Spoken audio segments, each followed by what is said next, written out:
Hello students, आज हम लोग क्लास 12 की केमिस्ट्री का अगला लेक्चर करेंगे। इसके पहले वाले लेक्चर में हम लोगों ने पढ़ा था नर्स्ड इक्वेशन के बारे में। नर्स्ड इक्वेशन हम लोगों ने देखा था और इसका एप्लीकेशन देखा था। नर्स्ड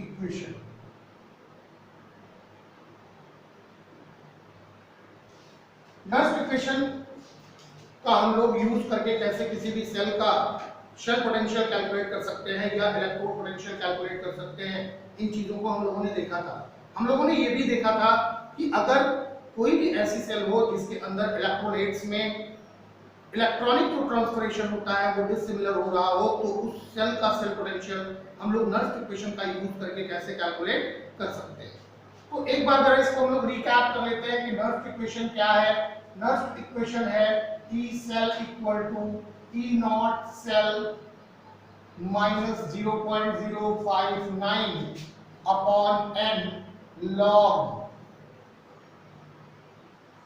अगर मान लो कि जो सेल है वो m है तो m का concentration upon m plus n का concentration for the reaction m plus n electron और m का कन्वर्जन हो रहा हो। इसके लिए कभी आपको कुछ किताबों में जो है वो इस तरह से भी मिल सकता है कि अगर मान लो रिएक्शन ये है कि m से m प्लस n का फॉर्मेशन हो रहा है और m इलेक्ट्रॉन जो है वो रिलीज हो रहे हैं, तो इस इक्वेशन के लिए भी नर्स्ड का इक्वेशन कर सकते हैं। नर्स्ड का इक्वेशन जो रहेगा वो बिल्कुल ऐसे ही रहेगा, E m plus n या m to m plus n, m to m plus n that will be equal to E naught m to m plus n। अब जो साइन यहाँ माइनस का है वो प्लस हो जाएगा 0.059 upon n log m plus n ion का concentration केवल। तो इस तरह से अगर हम लोग देखें तो अगर ऑक्सीडेशन रिएक्शंस दिया हुआ है, ऑक्सीडेशन रिएक्शंस के द्वारा भी हम लोग नर्स्ड का इक्वेशन अप्लाई कर सकते हैं। दूसरी चीज, अगर हमारे पास कोई भी एक जनरल रिएक्शन हो, फॉर जनरल रिएक्शन, अगर हमारे पास एक जनरल रिएक्शन है कि A प्लस B बन रहा है क्या, C प्लस D और D। इसके लिए अगर हम लोग नर्स्ड इक्वेशन अप्लाई करना चाहते हैं तो हम कर सकते हैं नर्स्ड इक्वेशन का अप्लाई, और इसके द्वारा सेल पोटेंशियल हम लोग कैलकुलेट कर सकते हैं। तो E सेल इक्वल टू हो जाएगा E naught cell minus RT upon NF ln Q, जहां पे Q क्या है, अगर ये सिचुएशन इक्विलिब्रियम में होती है तो Q इक्वल टू जो है वो Kc के बराबर होता है, जिसको हम लोग इक्विलिब्रियम क्यूटिएंट कहते हैं। तो अगर हम इसको फिर और ज्यादा इलाबोरेट करेंगे तो ये हो जाएगा E naught cell minus 2.303 RT upon NF log Q।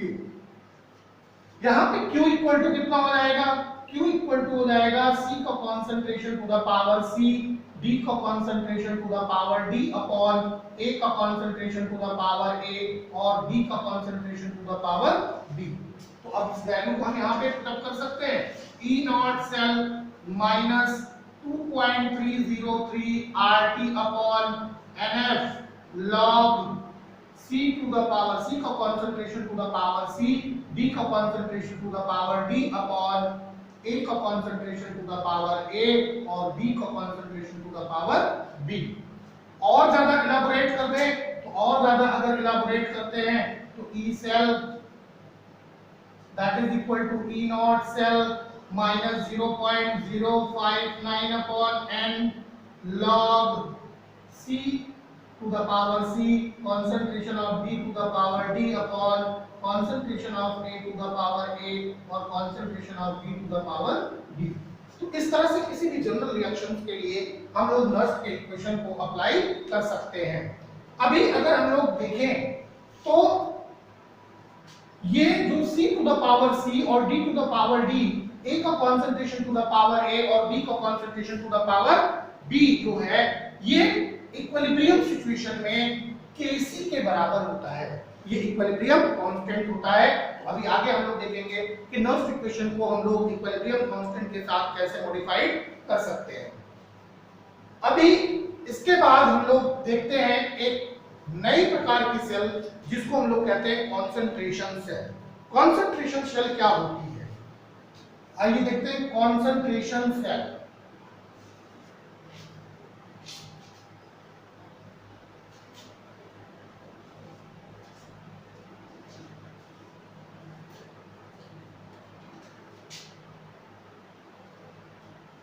Concentration cell,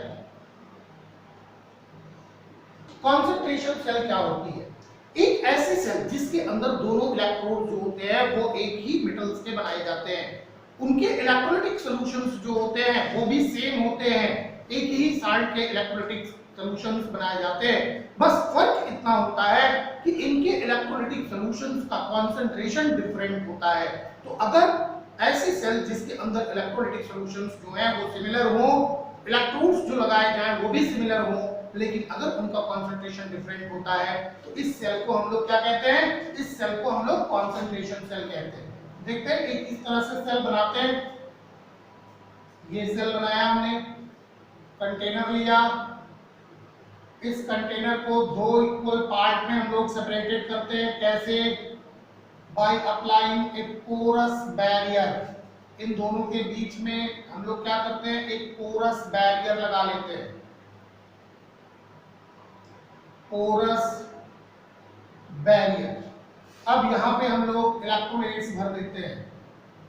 ये हमने इलेक्ट्रोलाइट्स भर दिया, इसमें भी इलेक्ट्रोलाइट्स भर देंगे, ये इलेक्ट्रोलाइट्स हमने भर दिया। दोनों के कॉन्सेंट्रेशन जो है वो डिफरेंट डिफरेंट रहेंगे।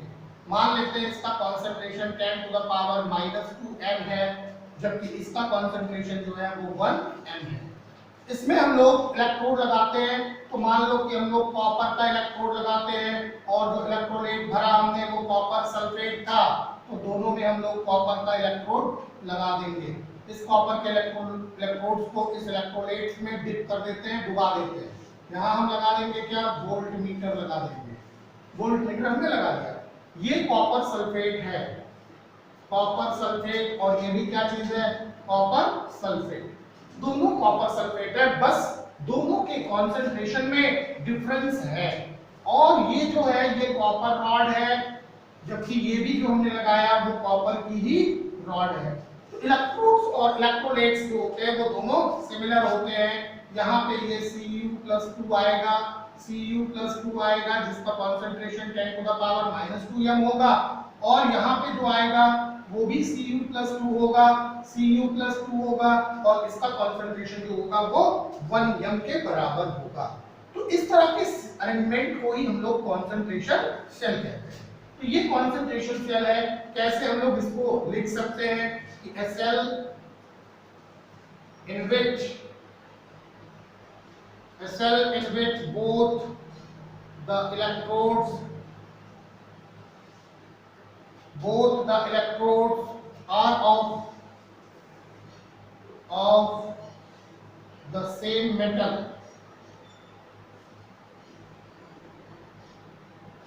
एक ऐसी सेल जिसके अंदर दोनों इलेक्ट्रोड्स जो होते हैं वो सेम मेटल के होते हैं, but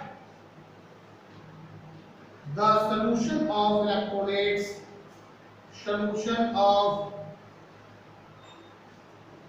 electrolytes in which the electrode dipped are of different concentration। ये डिफरेंट कॉन्सेंट्रेशन के होते हैं, इसी को हम लोग कॉन्सेंट्रेशन सेल कहते हैं। एक cell in which both the electrodes are of same metal, जिसमें दोनों इलेक्ट्रोड्स जो होते हैं वो सेम मेटल के होते हैं, लेकिन इलेक्ट्रोलाइटिक सॉल्यूशन जिसमें ये इलेक्ट्रोड डुबाए जाते हैं वो डिफरेंट कॉन्सेंट्रेशन के होते हैं।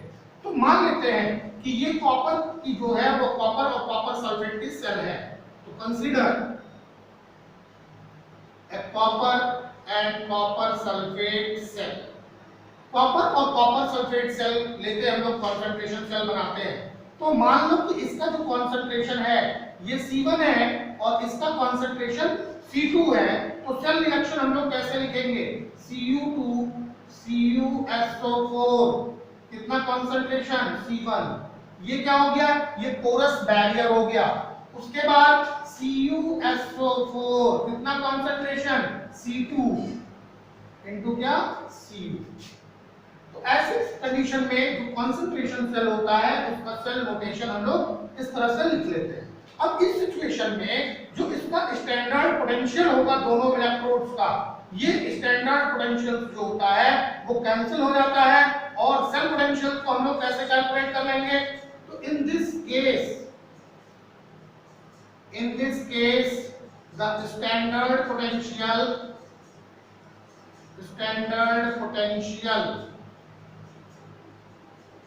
of both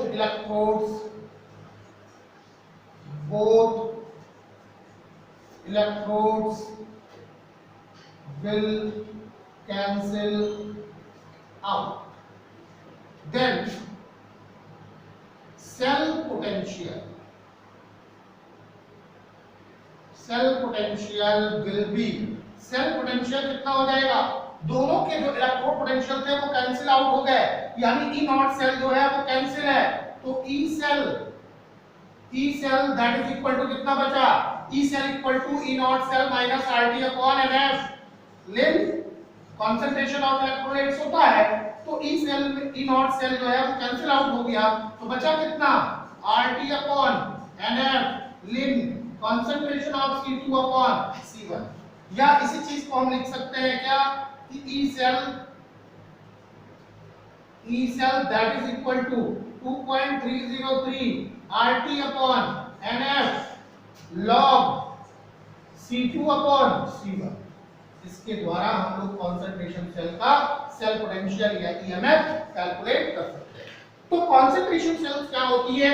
ऐसी सेल्स जिनके अंदर दोनों इलेक्ट्रोड्स जो होंगे वो सिमिलर मेटल्स के बने होंगे, और जिस इलेक्ट्रोलाइटिक सॉल्यूशंस के अंदर इनको डुबाया जाता है वो इलेक्ट्रोलाइटिक सॉल्यूशंस भी सिमिलर होता है, लेकिन उनके कॉन्सेंट्रेशंस जो है वो डिफरेंट होते हैं। तो ऐसे सेल्स को हम लोग कंसंट्रेशन सेल कहते हैं, और ऐसे सेल्स का इलेक्ट्रोड पोटेंशियल जब हमको कैलकुलेट करना होता है तो इलेक्ट्रोड पोटेंशियल जो पर्टिकुलर हाफ सेल्स का होगा वो तो कैंसिल हो जाएगा, इसका मतलब टोटल सेल पोटेंशियल जो होता है वो कैंसिल हो जाता है। तो ई सेल जो होता है वो RT अपॉन NF लिन C2 अपॉन C1 से कैलकुलेट कर लेते हैं। तो ये कंसंट्रेशन सेल का।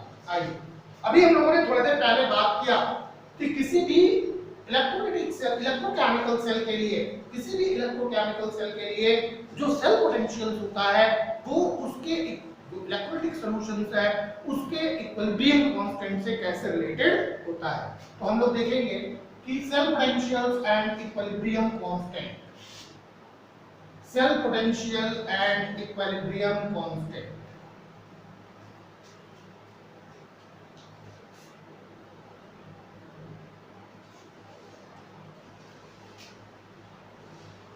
Cell potential and equilibrium constant। Cell potential और इक्विलिब्रियम कांस्टेंट में क्या रिलेशन होता है, इस चीज को हम लोग जानेंगे। कैसे हम लोग जाने? देखो सिंपल सा एक हम लोग सेल लेते हैं Zn प्लस Cu प्लस 2 बना क्या? Zn plus 2 to Cu। ये एक गैल्वेनिक सेल है, या आप कह सकते हो कि ये एक डैनियल सेल है। इस डैनियल सेल के लिए अगर हम लोग Kc निकालें तो Kc कितना होगा?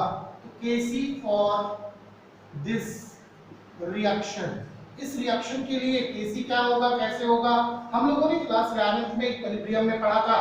Kc इक्वल टू हो जाएगा Zn प्लस 2 का कॉन्सेंट्रेशन इनटू Cu का कॉन्सेंट्रेशन अपॉन Zn का कॉन्सेंट्रेशन इनटू Cu प्लस 2 का कॉन्सेंट्रेशन।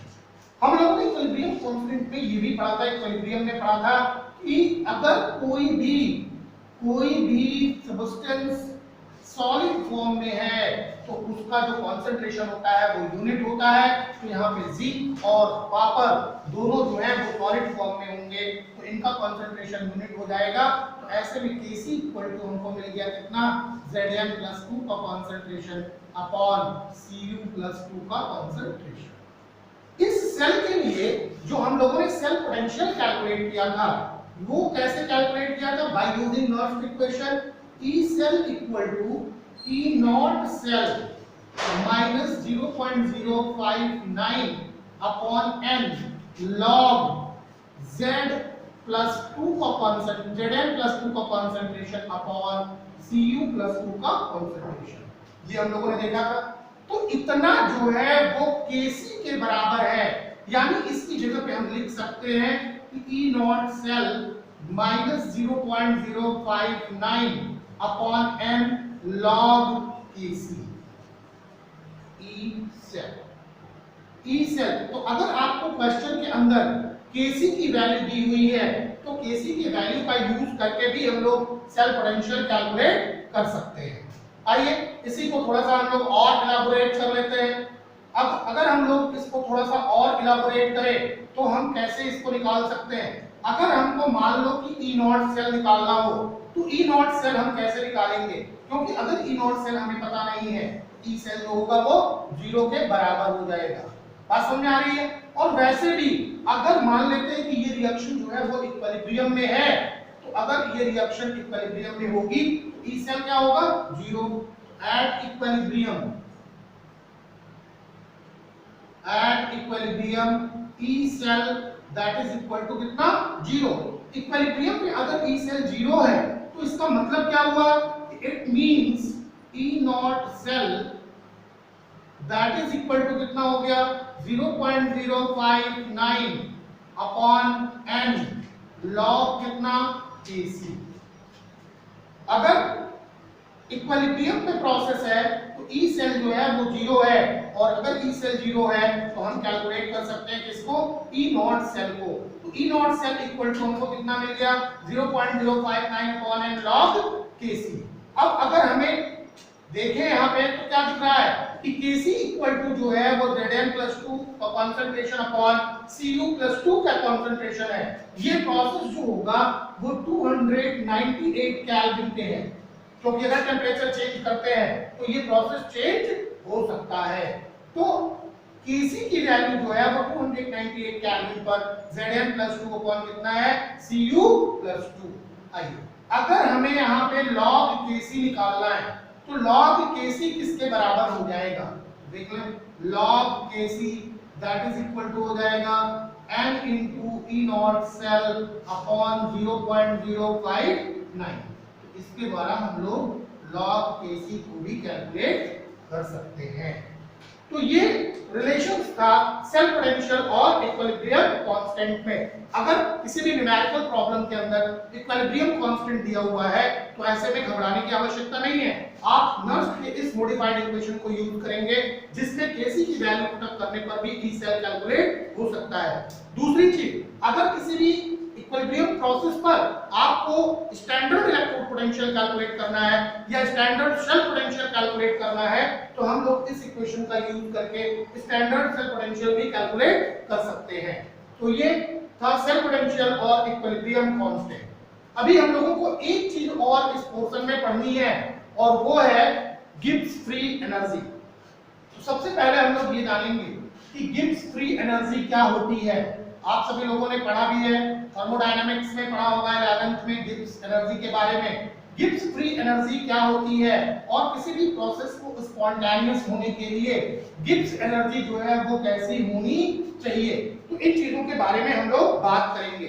सबसे पहली चीज ये कि गिब्स एनर्जी क्या है, गिब्स एनर्जी कहते किसे हैं, क्या चीज होती है गिब्स एनर्जी। तो हम लोगों ने पढ़ा था थर्मोडायनामिक्स में कि the amount of energy required to do useful work, किसी भी यूजफुल वर्क को करने के लिए जितनी एनर्जी की रिक्वायरमेंट होती है उसी को हम लोग क्या कहते हैं, उसी को हम लोग गिब्स फ्री एनर्जी कहते हैं। तो किसी भी इलेक्ट्रोकेमिकल सेल के लिए हम लोग गिब्स फ्री एनर्जी कैसे कैलकुलेट कर सकते हैं? तो गिब्स फ्री एनर्जी कैलकुलेट करने के लिए हम लोग सबसे पहले ये जाने कि गिब्स फ्री एनर्जी क्या चीज है। तो Gibbs free energy for an electrochemical cell. Electrochemical cell के लिए गिब्स फ्री एनर्जी क्या चीज है? तो पहले गिब्स फ्री एनर्जी जाने। गिब्स फ्री एनर्जी क्या चीज है? Amount of energy, amount of energy required to do useful work is called Gibbs free energy। किससे डिनोट करते हैं? इट इज डिनोटेड बाय जी। इसको हम लोग जी से रिप्रेजेंट करते हैं। लेकिन अगर मान लो कहीं पे डेल जी लिखा हुआ है तो डेल जी का मतलब क्या हुआ कि गिब्स एनर्जी चेंज, और अगर डेल जी नॉट लिखा हुआ है तो ये क्या हुआ? Standard Gibbs energy change. तो अभी हम लोगों ने क्या देखा? हम लोगों ने देखा कि गिब्स एनर्जी जो होती है वो अमाउंट ऑफ एनर्जी होती है जो किसी भी यूजफुल वर्क को करने के लिए आवश्यक होती है। यानी डेल जी जो होगी ये एनर्जी, और हम लोगों ने क्या पढ़ा है कि एनर्जी जो होती है that is equal to work done. Energy जो होती है वो वर्क डन के बराबर होती है, क्योंकि किसी भी सिस्टम के अंदर जितनी एनर्जी होगी वो उतना ही वर्क डन कर सकता है। यानी डेल जी इक्वल टू कितना हो गया? Maximum work done. Maximum work done. अब किसी भी इलेक्ट्रोकेमिकल सेल के लिए मैक्सिमम वर्क डन किसके बराबर होता है? तो फॉर एन इलेक्ट्रोकेमिकल सेल, किसी भी इलेक्ट्रोकेमिकल सेल के लिए जो मैक्सिमम वर्क होता है, मैक्सिमम वर्क ये किसके बराबर हो जाता है? ये मैक्सिमम वर्क हो जाता है NFE सेल के बराबर। NFE सेल के बराबर होता है। तो मैक्सिमम वर्क हो गया NFE सेल। तो अब अगर हम लोग इसके लिए गिब्स एनर्जी देखें तो डेल जी जो होगा वो कैसा हो जाएगा? NFE सेल के बराबर हो जाएगा। दूसरी चीज हम लोग जाने कि किसी भी प्रोसेस को स्पॉन्टेनियस होने के लिए Gibbs energy must be negative. किसी भी प्रोसेस को स्पॉन्टेनियस होने के लिए जो डेल जी की वैल्यू है वो कैसी होनी चाहिए? नेगेटिव होनी चाहिए। यानी डेल जी इक्वल टू कितना हो जाएगा? ये -NFE सेल। और अगर हम लोग डेल जी नॉट निकालें तो del G naught equal to -NFE naught cell के बराबर हो जाएगा। यानी standard Gibbs energy during the process that is equal to -NFE naught cell. तो डेल जी नॉट को हम लोग इसके द्वारा कैलकुलेट कर सकते हैं, और कोई भी प्रोसेस जो है वो स्पॉन्टेनियस है या नहीं है इस चीज को हम लोग कैलकुलेट कर सकते हैं। आइए अभी हम लोग इसी को थोड़ा सा और मॉडिफाइड करते हैं। हम लोगों ने क्या पढ़ा? हम लोगों ने पढ़ा कि del G naught equal to कितना? -NFE naught cell. लेकिन हम लोग जानते हैं क्या चीज कि बट E नॉट सेल जो होता है दैट इज इक्वल टू कितना?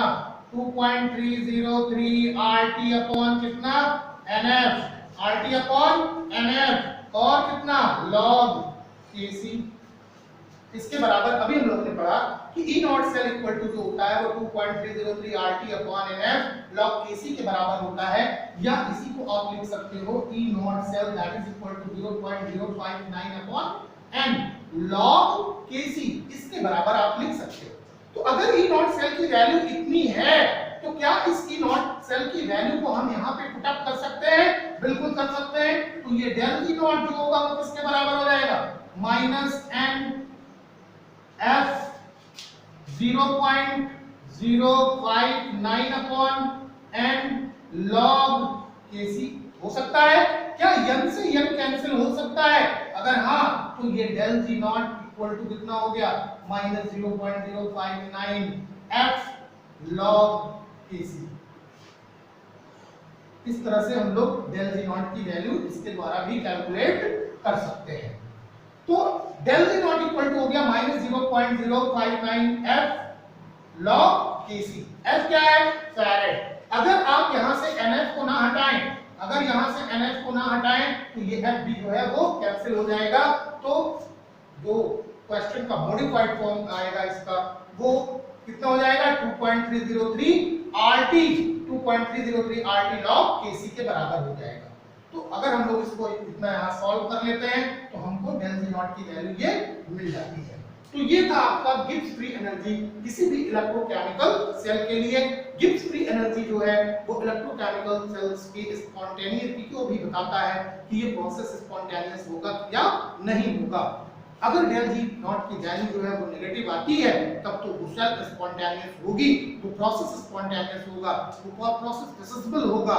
लेकिन अगर del g की वैल्यू जो है वो पॉजिटिव हो जाती है तो ऐसे में वो प्रोसेस जो है वो नॉन स्पॉन्टेनियस हो जाएगा और वो सेल पॉसिबल नहीं होगी। सेल के अंदर होने वाली सेल रिएक्शंस जो है वो भी फिजिबल नहीं होंगी। तो स्टूडेंट्स ये था आपका इस चैप्टर का पहला पार्ट जो इलेक्ट्रोकेमिकल सेल था। इसके बाद हम लोगों को स्टार्ट करना है इलेक्ट्रोलिटिक सेल के बारे में कि इलेक्ट्रोलिटिक सेल्स क्या होती हैं, इलेक्ट्रोलिटिक सेल्स को हम लोग कैसे जो है वो डिफाइन कर सकते हैं और इलेक्ट्रोलिटिक सेल्स के बारे में हम लोग डिटेल कैसे कर सकते हैं। तो सबसे पहली चीज तो ये कि हम लोगों ने इलेक्ट्रोलिटिक सेल के बारे में स्टार्टिंग में ही पढ़ा था कि इलेक्ट्रोलिटिक सेल्स जो होती हैं वो डिवाइस होती हैं जो नॉन स्पॉन्टेनियस रेडॉक्स रिएक्शंस के द्वारा इलेक्ट्रिकल एनर्जी को केमिकल एनर्जी में कन्वर्ट करती हैं। लेकिन ये जो इलेक्ट्रोलिटिक सेल्स होती हैं इनको आगे हम लोग और प्रोसीड करें उससे पहले हम लोगों को कुछ टर्म पढ़ना होता है, कुछ चीजों को हम लोगों को जाननी होती है। तो कौन कौन सी चीजें होती हैं जिनको हम लोगों को जाननी है, आइए देखते हैं। सबसे पहले हम लोग डालेंगे heading electrolytic cell. Electrolytic cells क्या है? तो आज आपका इस इलेक्ट्रोकेमिस्ट्री का सेकंड पोर्शन स्टार्ट होता है जिसको हम लोग कहते हैं इलेक्ट्रोलिटिक सेल। इलेक्ट्रोलाइटिक सेल क्या चीज है? Electrolytic cell a device which convert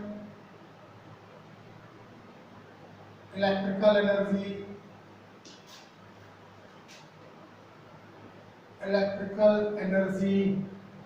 into chemical energy by non-spontaneous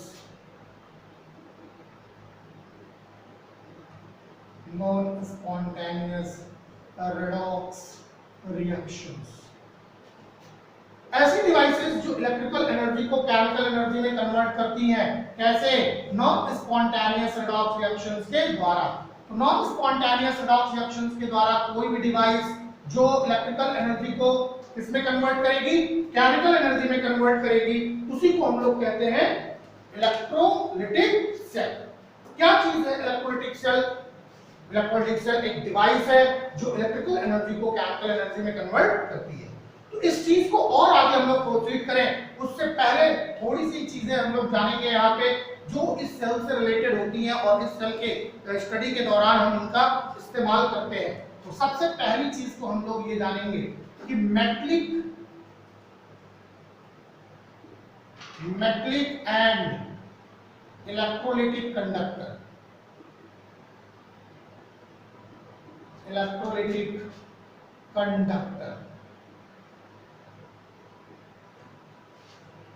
metallic and electrolytic conductor. तो हम लोग पहले ही पढ़ चुके हैं कंडक्टर्स क्या होते हैं। All those substances which allow to pass electricity through them that is known as conductors. तो हमको इसको अब दोहराना नहीं है। कंडक्टर्स वो सभी पदार्थ होते हैं जो अपने अंदर से इलेक्ट्रिसिटी को गुजरने देते हैं, इलेक्ट्रिक करंट को गुजरने देते हैं, उन्हें हम कंडक्टर कहते हैं। और जो नहीं गुजरने देते हैं वो इंसुलेटर्स होते हैं, जो नहीं गुजरने देते हैं वो इंसुलेटर्स होते हैं। लेकिन कुछ ऐसे भी मटेरियल्स होते हैं which partially allow to flow the electric current through them, जो अपने अंदर से कुछ इलेक्ट्रिक करंट को फ्लो करने देते हैं, लेकिन उनकी कंडक्टेंस या उनकी कंडक्टिविटी जो होती है वो थोड़ी स्लो होती है। तो these type of materials are known as semiconductors। इनको हम लोग क्या कहते हैं? सेमीकंडक्टर्स कहते हैं। They behave as a partially conductor and partially insulator। वो पार्शियली कंडक्टर होते हैं और पार्शियली क्या होते हैं? इंसुलेटर होते हैं। तो हमें इस चैप्टर में सेमीकंडक्टर्स की कोई बात नहीं करनी है, हम लोग केवल बात करेंगे किसकी? कंडक्टर्स की। तो कंडक्टर्स क्या होते हैं? जो अपने अंदर से इलेक्ट्रिक करंट को फ्लो होने देते हैं, इजीली फ्लो होने देते हैं, उन्हें कंडक्टर्स कहते हैं। अब बात ये आती है कि कंडक्टर्स कितने प्रकार के होते हैं? Types of conductor. Types of conductor. तो कंडक्टर्स जो होते हैं वो दो प्रकार के होते हैं। अभी जैसा कि हमने यहाँ हेडिंग में डाला है, दो प्रकार के कंडक्टर्स होते हैं। एक होता है मेटलिक कंडक्टर और एक होता है इलेक्ट्रोलाइटिक कंडक्टर। मेटलिक कंडक्टर क्या होता है? मेटलिक कंडक्टर या इसी को हम लोग इलेक्ट्रॉनिक कंडक्टर भी कहते हैं। इलेक्ट्रॉनिक कंडक्टर, मेटलिक कंडक्टर या फिर इलेक्ट्रॉनिक कंडक्टर। तो all those conductors in which the charge carrier is electron. ऐसे सभी मटेरियल्स जिसके अंदर जो चार्ज कैरियर है वो क्या है? इलेक्ट्रॉन है। यानी वो कंडक्टर तो है लेकिन चार्ज कैरियर जो है वो इलेक्ट्रॉन्स हैं। इनको हम लोग मेटलिक कंडक्टर या इलेक्ट्रॉनिक कंडक्टर कहते हैं। तो मेटलिक कंडक्टर क्या होते हैं? Metallic conductor the substance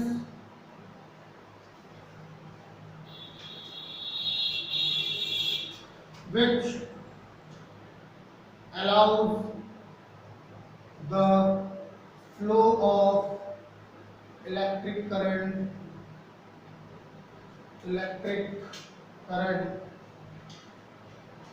through them and the charge carrier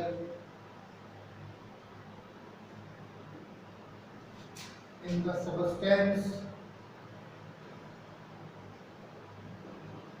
are electrons। जिसमें चार्ज कैरियर जो होंगे वो क्या होंगे? इलेक्ट्रॉन्स होंगे।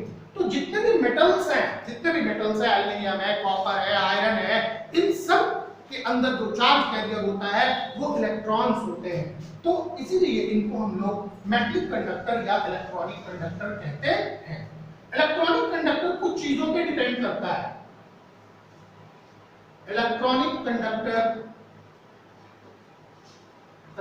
डिपेंड्स अपॉन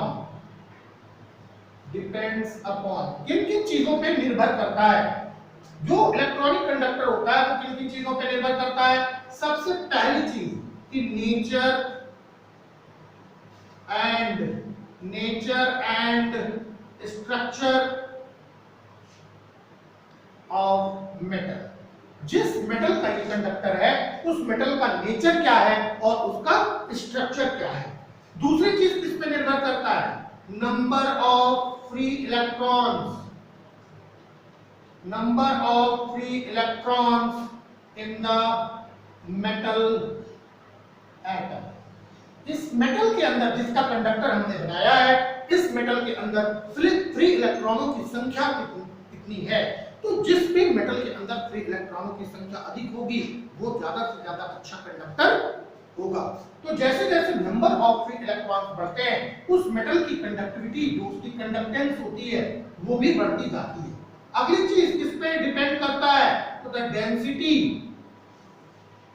ऑफ मेटल्स, और चौथी चीज है टेम्परेचर। तो ये चार ऐसी चीजें हैं जिनके ऊपर इलेक्ट्रॉनिक कंडक्टर जो है वो डिपेंड करता है। तो ये था आपका इलेक्ट्रॉनिक कंडक्टर या मेटलिक कंडक्टर। अगली चीज जो हम लोग देखेंगे वो है इलेक्ट्रोलाइटिक कंडक्टर। इलेक्ट्रोलिटिक कंडक्टर क्या होता है? तो इलेक्ट्रोलिटिक कंडक्टर्स वो होते हैं जो अपने अंदर से इलेक्ट्रिसिटी को फ्लो करने देते हैं, लेकिन जो इनका चार्ज कैरियर होता है वो आयंस होते हैं। यानी जो चार्ज कैरियर होते हैं इलेक्ट्रोलिटिक कंडक्टर के अंदर वो क्या होते हैं? आयंस होते हैं। तो electrolytic conductor, electrolytic conductors, electrolytic conductors क्या होते हैं? इलेक्ट्रोलिटिक कंडक्टर्स जो होंगे ऐसे substances which allow to pass the substances which allows to pass the electricity या current, which allows to pass the electricity or current through them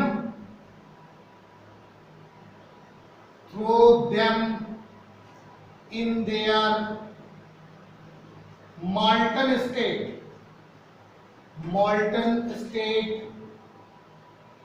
or in their aqueous solution, So the charge carrier in these type of conductor, the charge carriers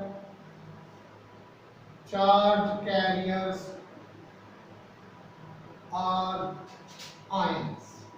इस प्रकार के conductors के अंदर जो charge carrier होता है वो क्या होता है?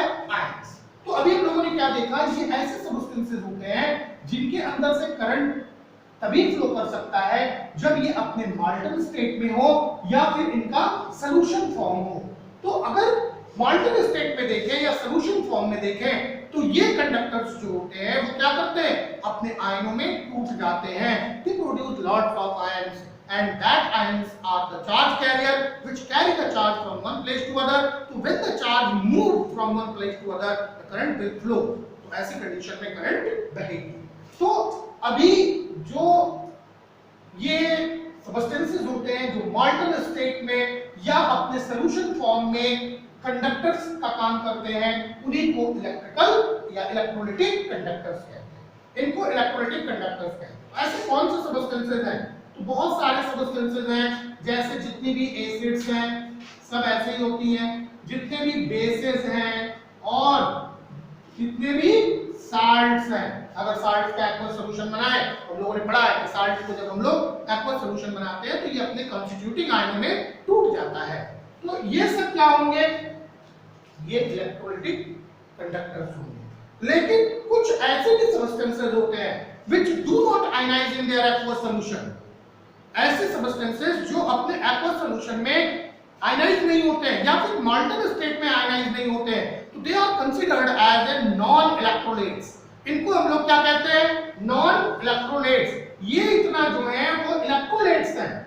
तो नॉन इलेक्ट्रोलाइट्स क्या होते हैं? नॉन इलेक्ट्रोलाइट्स वो होते हैं which do not ionize in their solution or molten state, which do not ionize in their molten state or in solution। ना तो ये अपने सॉल्यूशन में आयनाइज होंगे और ना ही अपने मॉल्टन स्टेट में। तो कौन कौन से ऐसे सबस्टेंसेस हो सकते हैं? कौन कौन से ऐसे सबस्टेंसेस हो सकते हैं? तो सिंपल सा सबस्टेंस है आपका इथेनॉल, शुगर, ग्लूकोज एक्सेट्रा। ये सब ऐसे सबस्टेंसेस हैं जो नॉन इलेक्ट्रोलाइट्स होते हैं, यानी they do not ionize in their aqueous solution or in their molten state। चलिए भाई, इलेक्ट्रोलिटिक कंडक्टर की बात हम लोगों को करनी है, नॉन इलेक्ट्रोलाइट्स की कोई बात नहीं करनी है। ना ही इस पोर्शन में हम लोग मेटलिक कंडक्टर की बात करेंगे। इतनी चीजों में हमारे लिए जो सबसे इंपॉर्टेंट चीज है वो ये कि इलेक्ट्रोलिटिक कंडक्टर्स क्या होते हैं, क्योंकि हम लोग बात कर रहे हैं किसकी कि इलेक्ट्रिकल एनर्जी जो है वो कन्वर्ट हो रही है केमिकल एनर्जी में, यानी इलेक्ट्रोलिसिस के प्रोसेस की बात करते हैं। तो इस इलेक्ट्रोलिसिस के प्रोसेस में केवल हमारी जरूरत जो है वो इलेक्ट्रोलिटिक कंडक्टर की है। तो पूरे के पूरे पोर्शन में हम लोग केवल इलेक्ट्रोलिटिक कंडक्टर की बात करेंगे। तो आइए देखते हैं electrolytic conductor. Electrolytic conductors, electrolytic conductors को हम लोग दो पार्ट में डिवाइड करते हैं। हम लोगों ने पहले पढ़ा कि इलेक्ट्रोलिटिक कंडक्टर होते क्या है, ऐसे सभी सब्सटेंसेस जो अपने मॉल्टन स्टेट में या फिर अपने सॉल्यूशन फॉर्म में इलेक्ट्रिसिटी को कंडक्ट करते हैं, उन्हीं को इलेक्ट्रोलिटिक कंडक्टर कहते हैं। ये इलेक्ट्रोलिटिक कंडक्टर जो होते हैं वो दो भागों में बांटे जाते हैं। तो broadly classified into two parts, इसको दो पार्ट्स में हम लोग डिवाइड करते हैं। कौन कौन सा दो पार्ट्स होता है? सबसे पहला जो होता है वो एक तो स्ट्रॉन्ग इलेक्ट्रोलाइट्स होता है। स्ट्रॉन्ग इलेक्ट्रोलाइट्स क्या होते हैं? All those electrolytes which completely ionize in their solution form or in their molten state, ऐसे सभी सब्सटेंसेस जो अपने मॉल्टन स्टेट में या फिर अपने सॉल्यूशन फॉर्म में कंप्लीटली आयनाइज हो जाते हैं, they produce a large number of ions, they are known as strong electrolytes. The electrolytes which completely ionize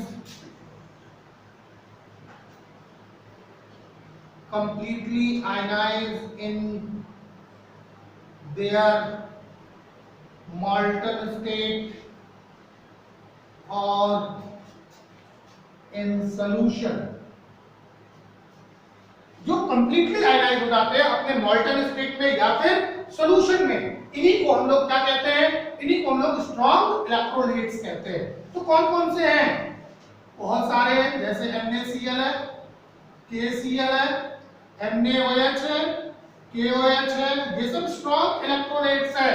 जैसे अमोनियम नाइट्रेट है, NH4NO3, ये सब स्ट्रॉन्ग इलेक्ट्रोलाइट्स हैं। जितने भी एसिड्स हैं, जितने भी बेसेस हैं, जिसमें से जो प्रोटॉनिक एसिड्स हैं जिनको हम लोग स्ट्रॉन्ग एसिड्स कहते हैं, वो सब स्ट्रॉन्ग इलेक्ट्रोलाइट्स हैं। तो वीक इलेक्ट्रोलाइट्स क्या होंगे? वीक इलेक्ट्रोलाइट्स वो इलेक्ट्रोलाइट्स होते हैं जो अपने मॉल्टन स्टेट में या फिर अपने सॉल्यूशन में पार्शियली आयनाइज होते हैं, जो आंशिक रूप से आयनाइज होते हैं and produces less amount of ions, बहुत कम मात्रा में आयंस बनाते हैं। तो उन्हीं को हम लोग क्या कहते हैं? Weak electrolytes. Weak electrolytes. तो वीक इलेक्ट्रोलाइट्स क्या होंगे? द इलेक्ट्रोलाइट्स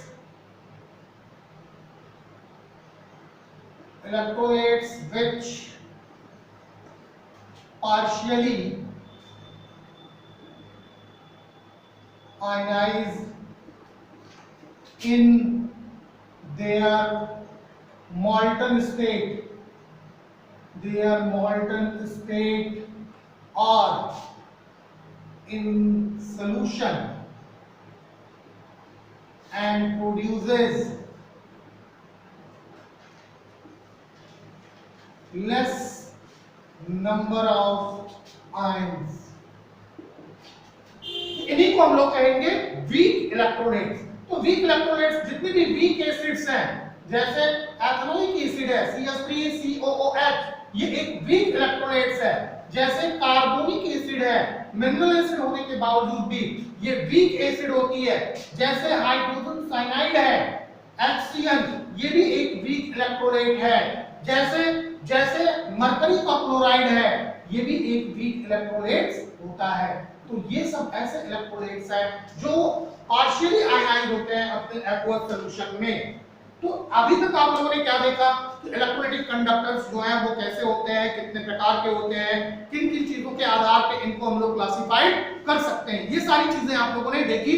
तो आज का लेक्चर यहीं तक करते हैं।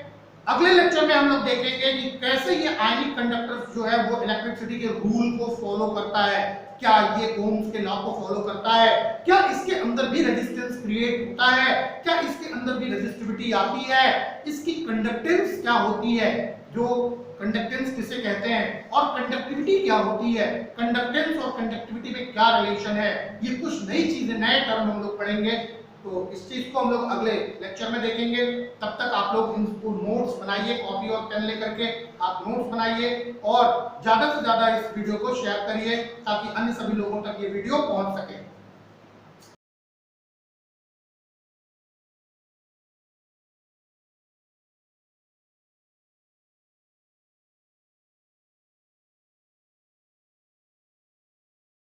तेरी कूलनेस का स्वैग कहीं लो ना हो जाए, तेरी लाइफ की स्पीड कहीं स्लो ना हो जाए, तेरी कूलनेस का स्वैग कहीं लो ना हो जाए, तेरी लाइफ की स्पीड कहीं स्लो ना हो जाए। जरा ध्यान से सुनो ना फिर बाद में ना रोना,